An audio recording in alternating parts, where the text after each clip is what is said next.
When custodian Michael Timothy Skelton was caught on camera masturbating in a Dondero elementary classroom in December, sometimes, people just... It was Sergeant Mitch Makazak's team making the arrest. This was probably a first in a district that we've had this type of investigation. Police say Skelton admitted to about 36 acts committed after school hours and not involving any children. The ultimate goal in cases like this is what? Well, we'd always like to see some type of positive, outcome to where some type of sentence is imposed. Either jail time, always jail time. Skelton cut a plea deal, putting him behind bars for 2 years. Then he'll have to register as a sex offender. Safe to say that CCSD police takes this type of incident, masturbating on school property, very seriously? Absolutely. We take all incidents seriously. Though Makazak says the Skelton case is unique, our research suggests that this might not be an isolated incident. We asked Makazak to flash back to when he was a detective stationed at Garside Middle School. This was a case that our research tells us involved you personally and an internal affairs investigation and masturbation at Garside and pornography. Where you're speaking of a personnel issue, and I'm not comfortable in speaking with that. It's something the CCSD Police Department has kept secret until now.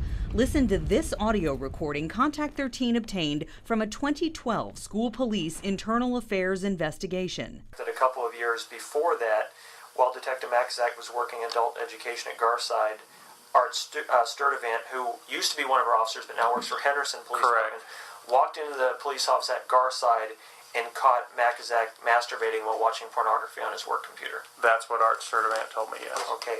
I spoke to Officer Sturdivant, who told me about that day. He says he tried to use his key to get into the police office here at Garside, but he was prevented from opening it all the way because of a chain lock on the inside of the door. He says he saw Makazak jump back, bend over to cover himself, and run into a back office. Makazak's belt was lying on the desk, and there was Asian pornography on the computer screen. The tech over at Garside had constantly, it was kind of like common knowledge, had constantly, that computer was always crashed. It had so much pornography on it that they had to constantly go in there and fix the problem. When we asked the district about the incident, they sent a written statement which says concerns were brought forward which were investigated administratively. Appropriate action was taken. But in 2 cases, which both involved masturbating on school property, custodian Michael Skelton was arrested, charged, and sent to prison. Because no one blew the whistle on Mitch Makazak, his case wasn't even investigated for years. That investigation started on the very day Makazak was promoted to sergeant. The outcome, our sources say, a letter of reprimand in a personnel file. As far as I know, this was a reprimand in the file and no criminal charges. At this point, that's like I said, we talked about that's a personnel issue. So at this point, we'd have to conclude the interview. Okay. Okay. All right. Makazak takes off his microphone and leaves the room. Contact 13 learned this was just the tip of the iceberg with Sergeant Makazak. Tomorrow on Action News at 6, we expose a pattern of what sources call police protecting their own despite many instances of sexually inappropriate behavior on the job. Darcy Spears, Channel 13, Action News. The school district expects its employees to make the right decisions on a daily basis and every day. That's the expectation that's been given down by the superintendent, department heads, and everyone else. School police took swift action in December, arresting a custodian caught masturbating into a teacher's belongings in a Dondero elementary school classroom. Michael Timothy Skelton pled guilty and will serve 2 years in prison, but Contact 13 discovered the cop who headed up the investigation had a dark secret of his own. How would it look if it got out that he was involved in the same type of activity that he was investigating? You're listening to an interview conducted by School Police Internal Affairs in March 2012. Sergeant Mitch Makazak was being investigated for something that happened years before when he was a detective working adult education at Garside Middle School. A fellow officer opened the door to the police office here on the Garside campus. He says he saw Makazak jump back, bend over to cover himself and run into a back office. Macazak's belt was lying on the desk, and there was Asian pornography on the computer screen. Circumstances similar to those Macazak investigated in the custodian's case. Is it fair for you with a background like that to be investigating a case like this? Do you see a possible conflict of interest? There is no conflict of interest. Macazak is no stranger to allegations of sex acts on the job. What is strange for him is having to answer publicly for his actions. This was a case that our research tells us involved you personally and an internal affairs investigation and masturbation at Garside and pornography. What can you tell us about the information that we've been given? Where you're speaking of a personnel issue, and I'm not comfortable in speaking with that. Other officers were not comfortable speaking out about Macazak's behavior until sources say it became impossible to ignore. Officer Mike Thomas heads the police union's grievance committee. Taken as a whole, I think there's a pattern that did give me some concern. Specifically, sex on the job at school police headquarters. Investigators were told Macazak was getting oral sex from another department employee in his assigned school district vehicle. On at least one occasion, he allegedly took her into his work office and had sex with her. I think if you have impulses that you can't keep in check and you bring them into the workplace, then I think that's an issue. The other issue Internal Affairs investigated is something Officer Thomas witnessed firsthand.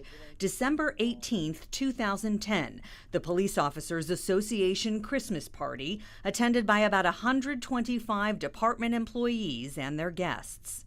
And that you saw Detective Macazak, who you felt was obviously intoxicated, taking his camera phone, sticking up women's skirts and taking pictures of their skirts? Yes. Multiple people who were at the party tell Contact 13 they saw it too. To say he was out of control was an understatement. The behavior described is a clear violation of the school police code of conduct. Sanctions are supposed to get stricter with each additional offense. According to this internal memo Contact 13 obtained, the complaints against Macazak were fully investigated and the appropriate administrative action was taken. We don't know what that action was, but we do know Macazak was promoted to sergeant during the investigation and even acts as a department spokesman, including in the case of custodian Michael Skelton. This employee chose consciously to do the wrong thing and make the wrong decision. Therefore, he has to face the consequences that have been dealt to him. We've spoken to numerous sources on this story. All of them say police officials are covering for an out-of-control cop, painting a picture of a department where police protect their own. CCSD Police Sergeant Mitch Macazak led the investigation of custodian Michael Skelton, who was caught masturbating into a teacher's belongings at Dondero Elementary School. Ironically, Contact 13 learned Sergeant Macazak had a similar background. He himself was caught by a fellow officer masturbating to pornography on his computer at Garside Middle School a number of years ago. No one spoke out about it until sources say it became impossible to ignore. Internal Affairs opened a case in 2012. Investigators learned Macazak had allegedly engaged in other sexual activity with another department employee in his assigned school district vehicle and in his office at school police headquarters. His behavior at a 2010 Police Officers Association Christmas party also raised eyebrows. And that you saw Detective Macazak, who you felt was obviously intoxicated, taking his camera phone, sticking up women's skirts and taking pictures of their skirts? Yes. To say he was out of control was an understatement. When we asked Sergeant Macazak about the masturbation and pornography incident at Garside Middle School, his captain, who was supervising the interview, abruptly cut us off. District officials refused to go on camera, saying this is a personnel matter, but they confirmed action was taken after an administrative investigation. Darcy Spears, Channel 13, Action News.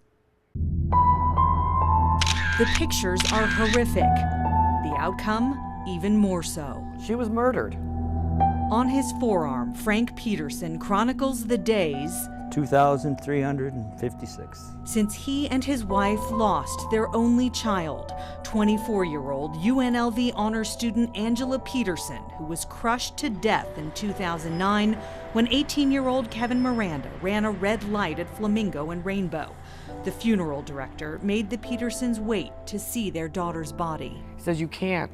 We have to reconstruct her face." Miranda was driving drunk. He's in prison now, but the Petersons say justice is far from done. What's missing? Responsibility and accountability.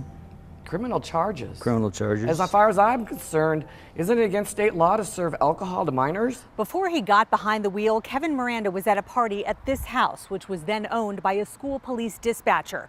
According to court records, at that party, minors mingled, drank alcohol, and even played beer pong with school police officers and employees. Court records show some of the party attendees included host and dispatcher Rebecca Walmsley, Sergeant Brian Nebeker, dispatcher Tina Zuniga, Officer Mark Robbins, dispatcher Cynthia Ruelas, dispatch supervisor Armando Quintanilla, and Sergeant Roberto Morales. We're supposed to be protecting our children, not drinking with them. Kevin Miranda left the party that night with his girlfriend, the daughter of school police dispatcher Tina Zuniga. Contact 13 obtained jailhouse recordings from the Petersons' lawyer where the two discuss what Miranda told a news reporter. "I did what you asked me. You told me don't tell them anyone freaking gave you alcohol," which no one did. Okay, I told them that. What else do you guys want from me? Seriously, I'm already rotten in here. That was toward the beginning of what would become an extensive cover-up orchestrated by the school district police department. This was from the top down. Peterson family attorney Mark Cook released these settlement documents signed by dispatcher Cynthia Ruelas, officer Mark Robbins, and dispatcher Tina Zuniga, who you see here giving a deposition in the civil case. Do you recall playing beer pong with Kevin? Not with Kevin, no. Who did you play beer pong with? I believe it was Cynthia, Mark, and possibly Johnny. I don't remember exactly. Kevin Miranda remembered. Listen to this second jailhouse recording where he's talking to Zuniga's daughter. Did you tell him that you didn't drink with anybody? Yeah. Not me besides the beer pong, yeah. So what about beer pong? What about beer pong? What did they ask you about that? No, they just said if I played with any adults. Did you? Yes. You told them that?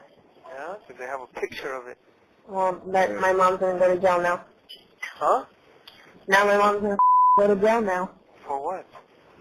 For playing with you. What are you talking about? Oh my God. Tina Zuniga did not go to jail. Neither did anyone else besides Miranda himself. Is he the only guilty party?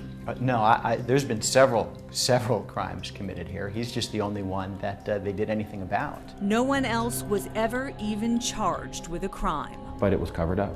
You know, they're good at that. Very good at that.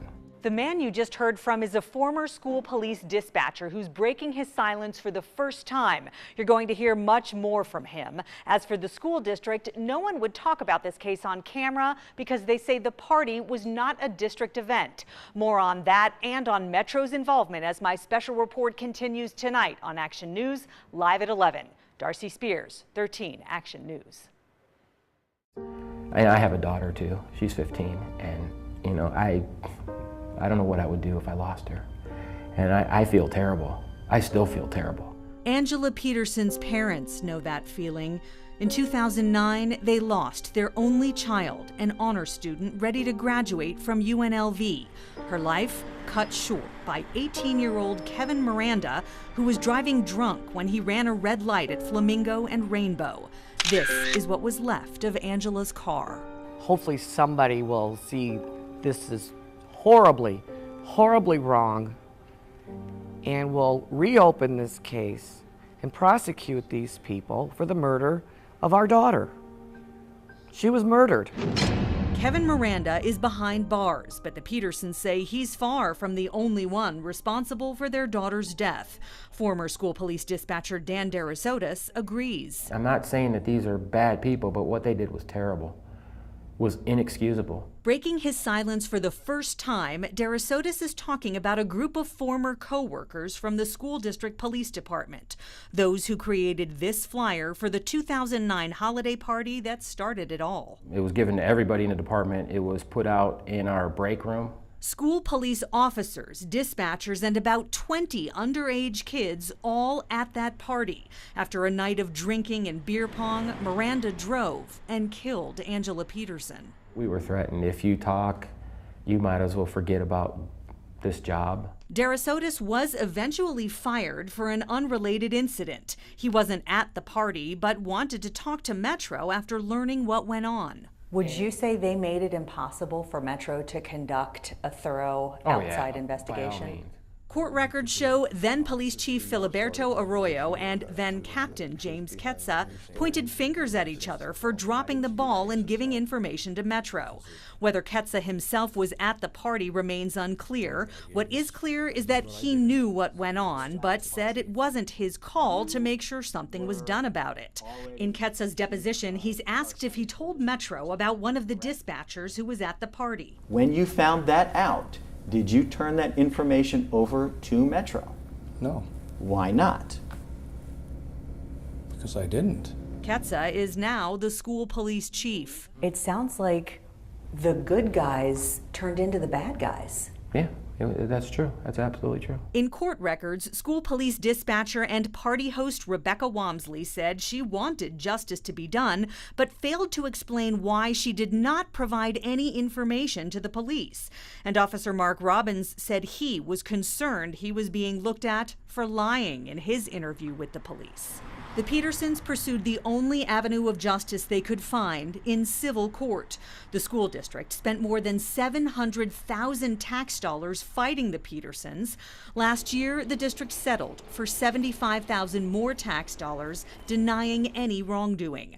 The remaining defendants settled their individual cases in March. In the court documents, they admit the facts that could have been proven in trial include drinking with teens, playing beer pong, and covering the whole thing up. Where should things be headed now? I think that school board that we all get to vote on should maybe do their job and take a look at this and read these documents. And you can only come to one conclusion once you do that.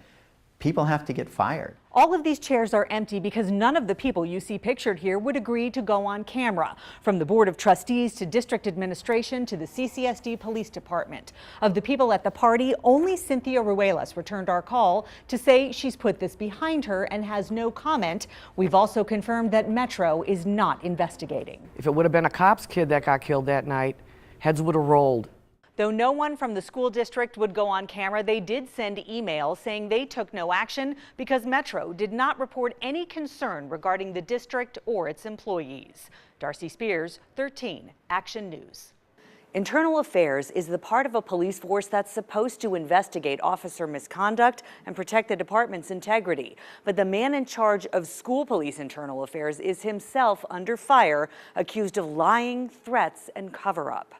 Detective Christopher Klemp is the subject of this letter filed today, asking the DA to investigate allegations of repeated dishonesty and improper governmental action. How would you describe the atmosphere in there? Unbearable. One word is unbearable. Former school police dispatcher Dan Darasotis echoes the sentiments of the officers who signed the letter. They say Klemp withheld exculpatory evidence in an excessive force case and lied about the contents of internal records. It was like a clique of corrupt people against people who were honest. One of the officers who signed this letter made an undercover recording in December 2014 during a meeting with Klemp at a local Starbucks. Throughout the profanity-laced recording, Klemp discloses confidential information, makes biased statements about officers he's investigating, and instructs the officer he's meeting with to lie under threat of retaliation. And if something happens and I gotta eye you, if you say anything about this, I'm gonna call you mother on the record. I know. And I'll come at you like a whirlwind because I gotta protect myself. Klemp did not return multiple calls for comment. No one from the district or school police would go on camera, but they did send a statement saying Mr. Klemp has been reassigned pending the outcome of an investigation. CCSD takes all allegations seriously and takes necessary steps to investigate. Given the allegations are against the Internal Affairs Bureau, we are working with Las Vegas Metro Police Department to look into the matter. They say they can't comment further because it's still under investigation. And DA Steve Wolfson confirms his office is also investigating. He says there are a number of allegations that span a lengthy period of time. This requires careful and thorough review. Contact 13 will follow it all the way through. Darcy Spears, 13 Action News. The man who used to be the one and only internal affairs detective for school police is now himself the subject of an internal affairs investigation. But the DA doesn't trust school police to do it without Metro watching over them. Detective Christopher Klemp disclosed confidential information, told another officer to lie about the source of that information, and threatened to come after him if he spoke the truth about it in the future. All of that was caught on an undercover recording made by one of 5 current and former school cops who filed a complaint against Klemp with the DA. The recording was made in December 2014 during a meeting with Klemp at a local Starbucks. And if something happens and I gotta eye you, if you say anything about this, I'm gonna call you motherfucker on the record. I know. And I'll come at you like a whirlwind because I gotta protect myself. The DA calls Klemp's conduct highly concerning, especially how he so callously and repeatedly stated he would lie under oath. The DA's office says his statements are more than inappropriate and should not go without review and subsequent punishment. Because they didn't find any criminal violations, the DA kicked the case back to school police for further action. Metro is advising and overseeing the process, which will include a general review of the internal affairs investigative work done by the school police department. The school district says the DA's findings don't change the district's continuing investigation. When they're done, they'll determine appropriate action. In the meantime, Detective Klemp is still on the school police force. He's been taken out of internal affairs and now works in the department's training bureau. Darcy Spears, 13 Action News.